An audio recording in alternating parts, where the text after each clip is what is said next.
Assalamualaikum warahmatullahi wabarakatuh.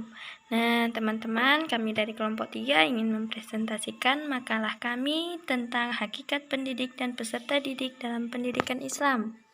Nah, di sini saya akan menjelaskan terlebih dahulu tentang apa itu pengertian pendidik. Secara umum, pendidik adalah seorang yang memiliki tanggung jawab untuk mendidik. Sementara itu, secara khususnya, pendidik dalam perspektif pendidikan Islam adalah orang yang bertanggung jawab terhadap perkembangan peserta didik dalam mengupayakan perkembangan seluruh potensi, baik potensi efektif, kognitif, maupun psikologis sesuai dengan nilai-nilai ajaran Islam. Kedudukan pendidik. Al-Ghazali mewakili pernyataan para ulama yang menyatakan bahwa pendidik merupakan pelita segala zaman. Orang yang hidup dengannya akan mendapatkan pancaran cahaya keilmiahannya. Andai kata dunia tidak ada pendidik, niscaya manusia seperti binatang, sebab pendidik adalah upaya mengeluarkan manusia dari sifat kebinatangan, baik binatang buas maupun binatang jinak, kepada sifat-sifat insaniyah dan ilahiyah. Yang B-nya yaitu keutamaan pendidik, yaitu ditingkatkan derajat oleh Allah. Dalam ajaran Islam, posisi guru mendapatkan tempat terhormat dan mulia di sisi Allah. Yang kedua, terbebas dari kutukan Allah. Seorang guru yang baik dalam pengertian melakukan tugasnya dengan ikhlas karena Allah akan mendapatkan kemuliaan dan keutamaan. Di antara keutamaan itu adalah ia termasuk golongan orang yang tidak putus dari rahmat Allah atau orang yang terkutuk. Dan yang ketiga yaitu didoakan oleh penduduk bumi. Dan yang keempat, mendapat pahala berkelanjutan. Ada 3 hal yang selalu diberi pahala oleh Allah pada seseorang kendati pun ia sudah meninggal dunia, yaitu sedekah jariyah, wakaf yang lama kegunaannya, yang kedua ilmu yang bermanfaat, dan yang ketiga doa yang dimohonkan oleh anak yang soleh untuk orang tuanya. Syarat-syarat pendidik. Di antara syarat-syarat menjadi pendidik adalah 1. Pendidik harus beriman. Yang kedua, pendidik harus berilmu. Yang ketiga, pendidik harus mengamalkan ilmunya. Yang keempat, pendidik harus adil. Yang kelima, pendidik harus berniat ikhlas.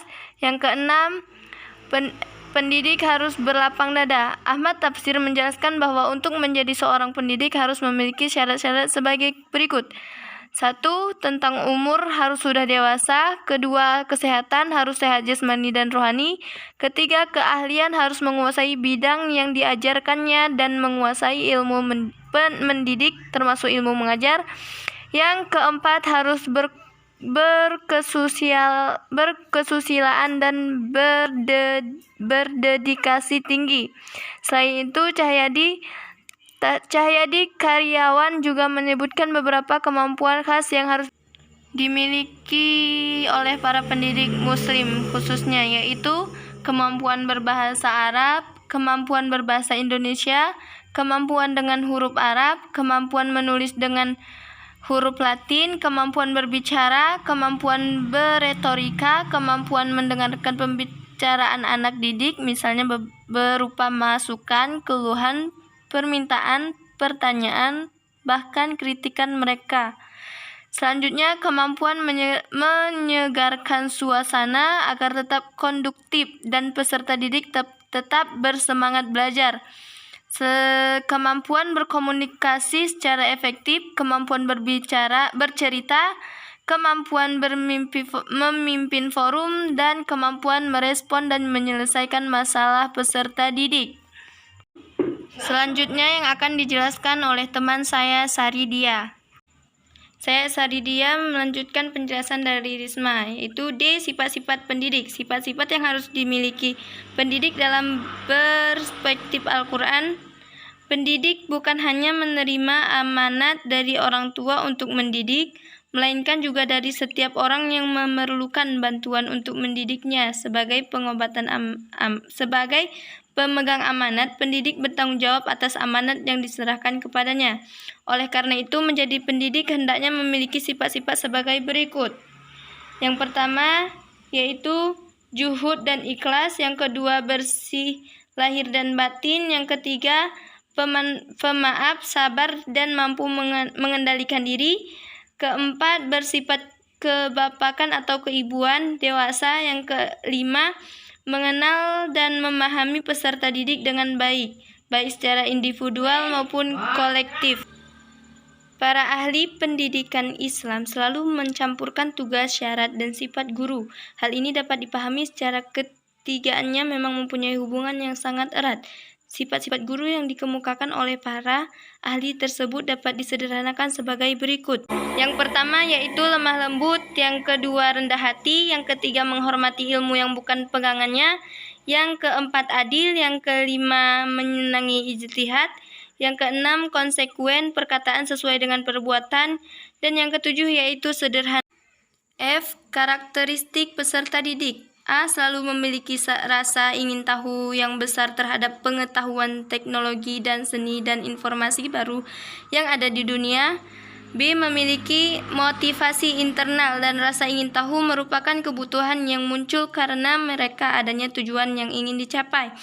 C. Mengetahui apa yang harusnya dilakukan tanpa harus sering diingatkan karena adanya motivasi untuk menyelesaikan tugas-tugasnya, dan hanya sedikit motivasi dari luar untuk membuatnya menjadi disiplin. D. Memiliki kemampuan berpikir kritis dan menghadapi situasi tertentu. E. Memiliki kemampuan memahami dengan sedikit ataupun tanpa instruksi. F. Tidak mudah menyerah.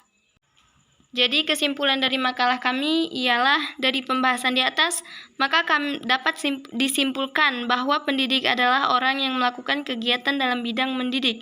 Secara khusus, pendidikan dalam perspektif pendidikan Islam adalah orang-orang yang bertanggung jawab terhadap perkembangan seluruh potensi peserta didik. Sedangkan peserta didik adalah makhluk yang berada dalam proses perkembangan dan pertumbuhan menurut fitrahnya masing-masing. Mungkin sampai di sini saja presentasi dari kami. Kurang dan lebihnya kami mohon maaf. Billahi taufiq wal hidayah. Wassalamualaikum warahmatullahi wabarakatuh.